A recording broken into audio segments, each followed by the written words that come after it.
Ang sitwasyon, RH9, Dina Nolasco, Kamintina! Katunying Jerry, naggayap nga ang isang TNVS SUV na Hyundai Stargazer dito sa northbound lane ng MacArthur Bridge malapit sa Piatti University College sa Maynila. Pasado alas 4 ng madaling araw kanina. Sa panayam ng DZRH kay Denver Corpus, may-ari at driver ng naturang sasakyan, may sakay siyang isang pasahero at patungo na sana sa Rizal Avenue nang biglang may naamoy siyang usok, dahilan para sila tumigil.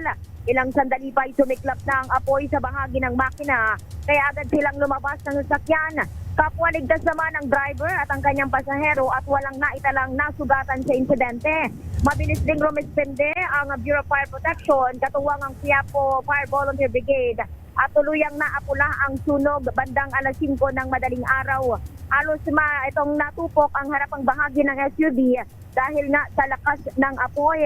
Ayon kay Corpus, residente ng Valenzuela City, alas 12 ng madaling araw lamang siya nagsimulang bumiyahe at nakaapat na pasahero pa lamang. Hindi rin niya malalayo o ang kanyang pasahero at malalapit lamang ang destinasyon.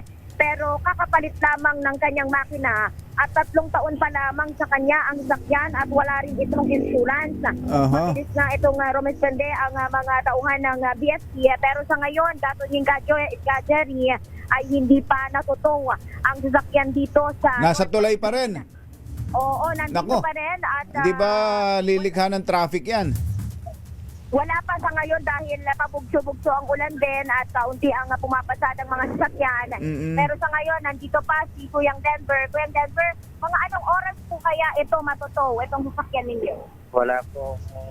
Wala, tatawag pa po kami ng record. Oo. Sa ngayon, nagtatawag pa Katunying Jerry ng record. May pasahero siya nung mangyari yan? Yes, Nako, Jerry. laking takot siguro ng Oo pasahero, naman, no? oo. Oh, babae, lalaki? Oo.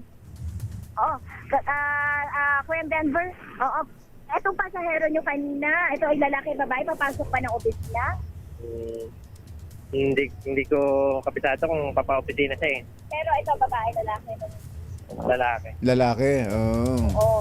At kwento pa nga sa Matakot akin yun, kanina, Jerry, netong driver, ay naglakad na lang daw itong kanyang pasahero na papuntang bandang Rizal Avenue.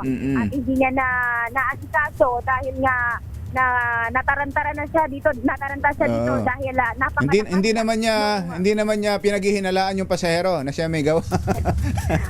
Wala naman. Ganyan si Kuya Denver. Pero etong makina na kanyang kakapalit pa lamang daw. Nagpalit ng makina. Overheat. Oo, malapit lang daw yung kanyang biyahe dito lang around Manila lamang. At alas 12 nga lamang ng madaling araw siya bumiyahe at alas 4 nangyari itong incident. Ano ba yung makina yung pinalit niya? 3K?